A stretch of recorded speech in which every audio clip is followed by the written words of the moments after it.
To understand our annotative tools and how they're used, we're going to step through their application in a simple new drawing that uses annotative scales. Here on my Home tab in my Annotation Palette, you have your most commonly used annotation tools like dimension and multileader, and on the flyout you have the styles for text, styles for dimensions and multileaders. And because annotation is style driven, it has to be turned on. Now it's not turned on by default in my styles when I start a new drawing from scratch. But you will notice that, for example, under dimensions I have a standard style, and in the flyout I have the option of an annotative style. My annotative style is basically my standard style in terms of all my dimension variables, but with annotative turned on in the fit portion. So I'm going to turn on annotative and use that for my dimension style.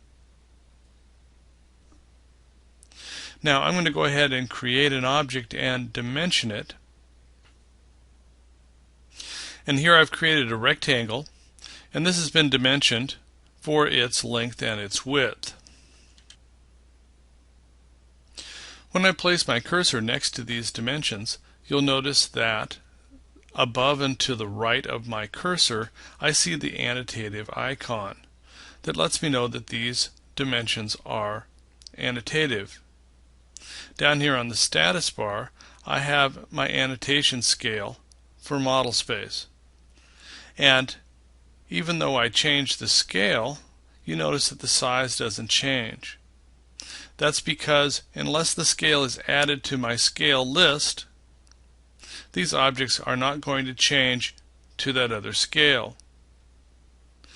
To find my scale list, I'll go to the Annotate tab, and on my Annotation Scaling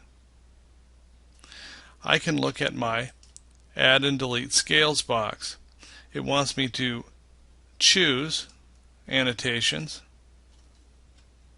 and I'm going to choose All, and I can add from my scale list some other scales that I would like these to be scaled at. So I'm going to add half size, and holding down the Shift button I'll add quarter size, say OK, and now I have full size, half size, and quarter size as part of my options for annotative scaling. I'll say OK. And now with that change made, if I go down to the status bar to my scale and I change from 1:1 to half size, you'll notice that my dimensions will double in size.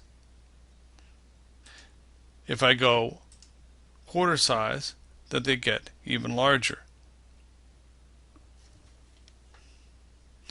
Now you will notice that if I choose a scale that's not in my scale list, they bump back to their default scale size.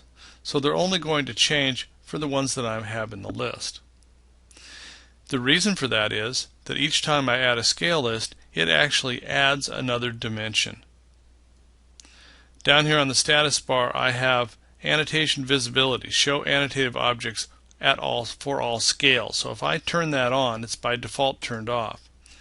If I turn that on, all of my dimensions have disappeared, and that's because it's showing all of the dimensions at all the scales. Well, I don't have 1 to 5 is not on my scale list.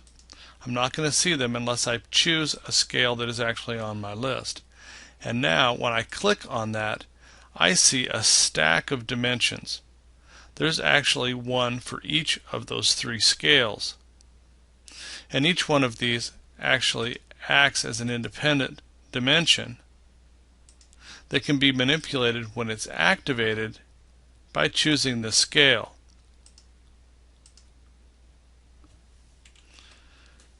So I'm only going to see it when I click on the dimension, and then I will see all of them. This button down here will turn on or off the visibility. There's no reason why you can't leave them stacked. Or I can use my synchronize, and that essentially puts them all back together again.